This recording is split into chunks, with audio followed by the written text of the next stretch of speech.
Oke, selamat tengah hari kepada semua murid. So, hari ini adalah PDPR, Pendidikan Moral Tingkatan 1. So, saya adalah Cikgu Ting. Bagi yang belum mengenali cikgu, cikgu ialah Cikgu Ting Kiwi dan anda boleh panggil saya Cikgu Ting. So, cikgu akan share satu bahan ke dalam WhatsApp group. Anda boleh tekan dan lihat apakah maklumat yang ada di dalam slide itu. So, hari ini adalah PDPR, Pendidikan Moral yang pertama. Kita akan masuk ke tajuk yang pertama iaitu unit 1, kenali moral. So, kita pergi ke slide yang kedua. Okey. Dalam tajuk ini kita akan belajar beberapa standard pembelajaran iaitu anda akan belajar tentang apakah maksud moral melalui contoh dan anda akan banding bezakan apa perlakuan baik, apa perlakuan yang benar dan apa perlakuan yang patut dilakukan. Selain itu, seterusnya ialah anda akan tahu apakah kepentingan berkelakuan baik, benar dan patut. Okey, kita pergi ke slide yang seterusnya. Okey, maksud moral. Apakah itu moral? Kalau orang selalu kata, anda adalah seorang yang tidak bermoral. So, apa itu moral? So, kita lihat slide. Maksud moral ialah apa? Okey, maksud moral ini adalah satu tingkah laku yang baik, yang betul dan yang boleh diterima oleh masyarakat atau yang boleh diterima oleh orang ramai. Tingkah laku ini dia adalah sejajar dengan kehendak agama. Apa maksud kehendak agama? Maksudnya dalam agama dia akan mengajar kita melakukan sesuatu tingkah laku yang baik, bukan tingkah laku yang tidak betul. So, apa tingkah laku yang baik? Dia adalah sejajar dengan kehendak agama. Okey, yang seterusnya adalah norma masyarakat. Apa itu norma masyarakat? Okey, norma masyarakat ini adalah kita melakukan sesuatu perkara. Perkara ini dia boleh diterima oleh masyarakat. Contoh, kalau saya nampak sampah di tepi jalan, saya kutip dan buang ke dalam tong sampah. Itu adalah satu tingkah laku yang masyarakat dia boleh menerima. So, itu ialah tingkah laku yang bermoral. Okey, seterusnya ialah peraturan dan undang-undang. Okey, maksudnya tingkah laku ini dia tidak melanggar peraturan dan undang-undang. Kalau kita melakukan sesuatu tingkah laku, contoh kita pergi melakukan sesuatu perkara, contoh menjual rokok. Tapi di Malaysia kita kalau sebagai seorang murid tidak dibenarkan untuk merokok ataupun menjual rokok. Itu sudah melanggar peraturan dan undang-undang. So, itu bukan satu tingkah laku yang bermoral. So, itu adalah maksudnya. So, seterusnya kita pergi ke slide yang seterusnya. Okey, dalam gambar itu adalah contoh tingkah laku bermoral. Okey, yang pertama, menghormati guru.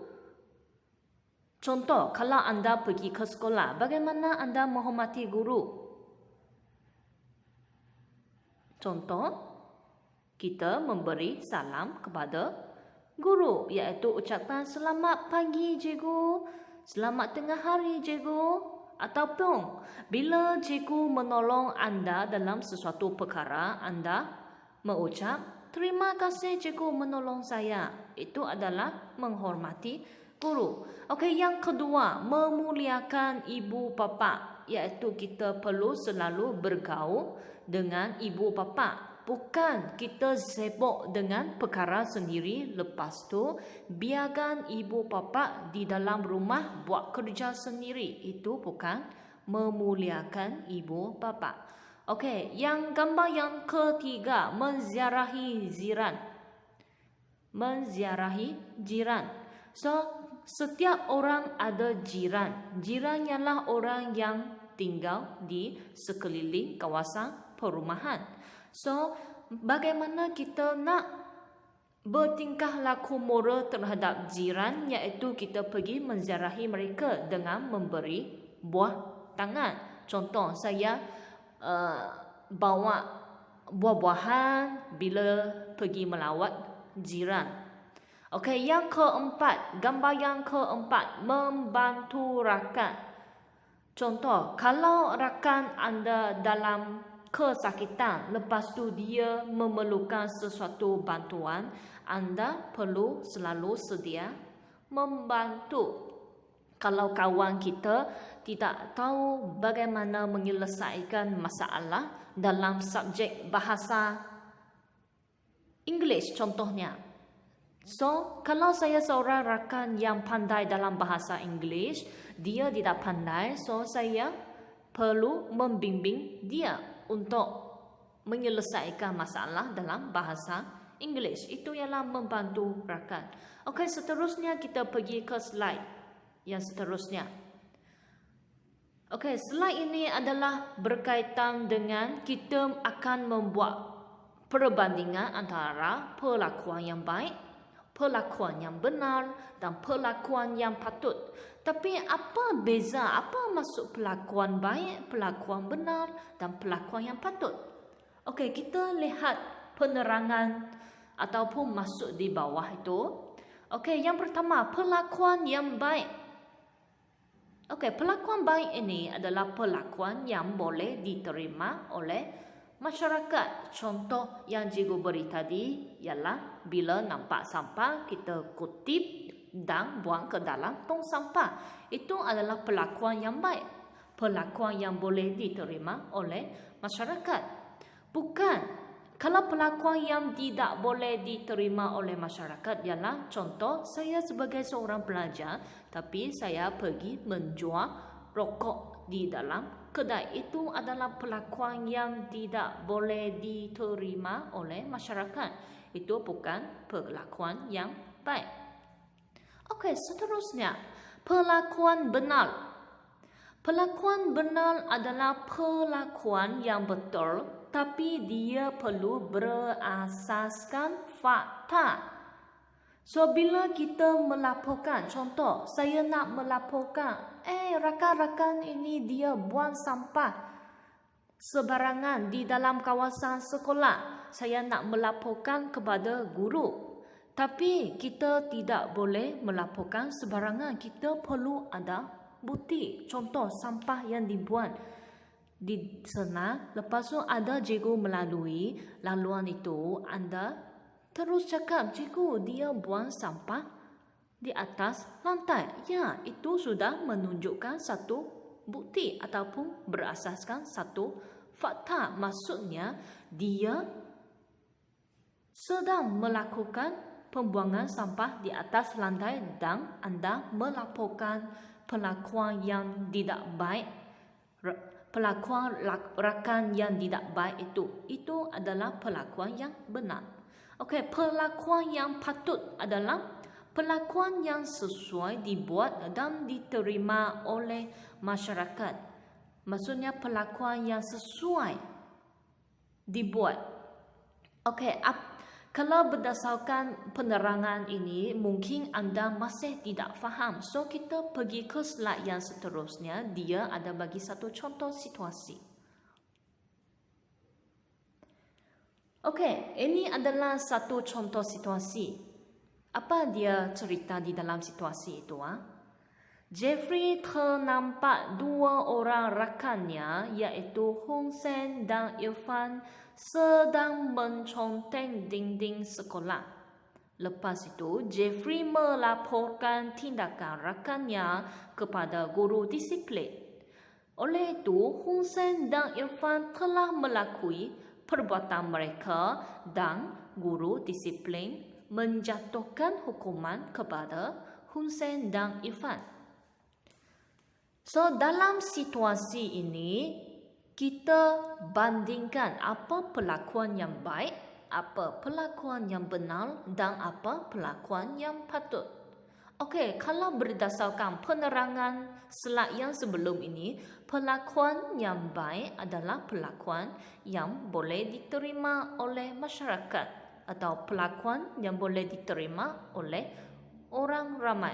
Okey, berdasarkan situasi ini, perlakuan baik ini dia merujuk kepada Jeffrey melaporkan kepada guru tentang rakannya menconteng dinding. Itu adalah perlakuan baik. Bukan rakan kamu menconteng di dinding lepas tu anda tidak melaporkan. Kalau anda tidak melaporkan, itu bukan satu perlakuan yang sepatutnya. Bukan satu perlakuan yang baik. Anda perlu melaporkan ataupun bila anda tengok rakan kamu menconteng dinding, anda menggalakkan, wah conteng dinding lagi, conteng lagi, besarkan lagi. Itu bukan satu perlakuan yang baik.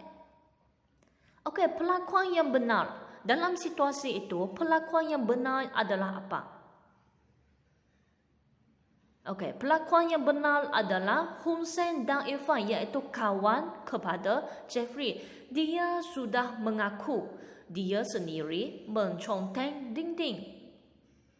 So, itu adalah ada bukti. Maksudnya dia menconteng dinding.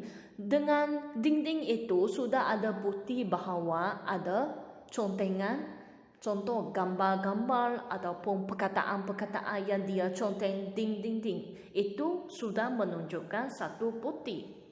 So, itu adalah perlakuan yang benar. Dia melakukan perkara itu. Okey, perlakuan yang patut. Perlakuan yang patut ini kalau dalam situasi dia merujuk kepada guru. Guru sepatutnya melakukan tindakan apa kepada tiga pelajar ini. Yang pertama ialah Jeffrey, yang kedua Hun Sen dan ketiga ialah Irfan. So, dalam sini perlakuan yang patut dilakukan oleh guru kepada Hun Sen dan Irfan ialah menghukum mereka. Contoh, minta mereka untuk membersihkan dinding itu. Tapi apa tindakan cikgu kepada Jeffrey? Jeffrey yang melaporkan kepada guru tentang rakannya menconteng dinding. So, mungkin guru disiplin boleh memberi apa? Memberi mata merit, iaitu mata yang bagus kepada Jeffrey, iaitu dia telah mengamalkan satu amalan yang baik. Itu adalah perlakuan yang patut dilakukan oleh guru. Okey, seterusnya. Apakah kepentingan kita perlu bertingkah laku baik, benar dan patut? Okey, baik. Bila kita melakukan sesuatu perkara yang baik, contoh, kalau kita nampak ada seorang nenek dia nak melalui lalu lintas yang sibuk, kita perlu membimbing dia untuk melalui. Itu adalah satu tingkah laku yang baik. So, bila kita selalu melakukan sesuatu yang baik, kita pergi menolong orang, kita pergi menolong cikgu, kita pergi menolong ibu bapa dalam rumah, kita pergi membantu rakan-rakan dalam mata pelajaran. So, apabila kita melakukan pertolongan ataupun perlakuan yang baik kepada orang ramai, kepentingan dia adalah hubungan dengan orang lain akan menjadi lebih mesra ataupun lebih rapat. Kita akan rapat dengan orang ramai. Orang ramai suka kepada kita. Itu adalah kepentingan. Okey, perlakuan yang benar. Perlakuan yang benar, contoh, conteng dinding tadi. Dia sudah ada bukti di sana. Itu maksudnya perlakuan yang benar. Dia benar-benar melakukan perlakuan itu dan kita melaporkan perkara itu. Kita jangan melaporkan sesuatu perkara tanpa bukti. Kalau kita melakukan ataupun melaporkan sesuatu perkara tanpa bukti, iaitu kita tidak akan mudah dipercayai oleh orang lain. So, kepentingan bertingkah laku benar adalah kita perlu melaporkan sesuatu perkara yang betul, yang benar supaya orang lain mereka mudah mempercayai kita. Okey, seterusnya kepentingan bertingkah laku patut. Bila kita bertingkah laku patut, kita akan membantu untuk membuat keputusan dengan betul. Okey, itu sahaja untuk unit 1 kenali moral bagi PDPR hari ini. So, seterusnya anda perlu melakukan latihan. Okey, lihat gambar slide ini. Anda perlu baca dialog ini, cuba memahami. Selepas itu, anda perlu menjawab soalan-soalan di belakang ini. Ada 3 soalan. Soalan 1, soalan 2 dan soalan 3. Okey, selepas anda menjawab soalan, soalan ini awak perlu jawab di dalam satu buku latihan. Untuk subjek moral, buku latihan pendek cukup. Okey, bila anda buka muka surat yang pertama, sila pastikan anda menggunakan format yang cikgu share dalam slide ini, iaitu di atas buku latihan kamu, muka surat yang pertama, anda perlu tuliskan tajuk, iaitu unit 1 kenali moral. Perlu ada tarikh, perlu ada hari untuk hari ini. Lepas tu salingkan soalan latihan pengukuhan 3 soalan ini, 1, 2 dan 3 ke dalam buku latihan kamu. Selepas itu awak menjawab soalan. Okey, selepas awak menyiapkan latihan, sila ambil gambar latihan dalam buku latihan kamu dan hantar kepada cikgu melalui WhatsApp secara personal. Bukan dalam grup. Kalau awak hantar dalam grup, nanti rakan-rakan kamu mereka tidak baca dialog. Kemungkinan lepas tu mereka saling jawapan. Cikgu tidak menggalakkan macam itu. So, awak sendiri perlu ambil inisiatif awak sendiri untuk belajar, bukan menyaling. So, lepas awak jawab soalan, sila hantar secara personal kepada cikgu, dan itu adalah bukti bahawa anda sudah menyiapkan tugasan ataupun menyiapkan latihan kamu. Okey, itu saja daripada cikgu. Selamat melakukan latihan. Terima kasih.